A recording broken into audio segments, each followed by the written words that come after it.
Okay, nama saya Suhaimah binti Mamat. Saya berasal daripada Kuala Terengganu.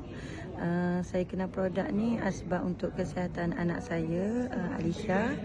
Dia ada masalah saraf daripada baby sampai ke umur 4 tahun. Dia tak boleh berjalan, tak boleh bercakap. Sehingga di umur 4 tahun, saya jumpa dengan produk Forever ni. Dan Alhamdulillah, saya konsisten bagi dia makan. 4 hari, dia dah boleh bangun, berjalan. Melangkah 3-4 langkah dah jatuh. Okay, so sekarang saya dah makan produk ni selama 5 tahun lah. Dan Alhamdulillah sekarang ni umur dia 9 tahun. Dah banyak perubahan yang berlaku pada diri dia. Dia dah boleh berjalan seorang diri. Lepas tu dia dah boleh bercakap. Lepas tu IQ dia dah makin bijak. Alhamdulillah lah. Dengan asbab saya konsisten makan produk. Okay. Yang first permulaan saya ambil 5 jenis produk. Saya ambil Alopecia, saya ambil madu, saya ambil Forever Light dan saya ambil Omega. Yang first tu memang 5 produk ni saya bagi makan lah. Okay, sekarang saya dah up lagi, tambah jadi 8 produk dia makan sekarang.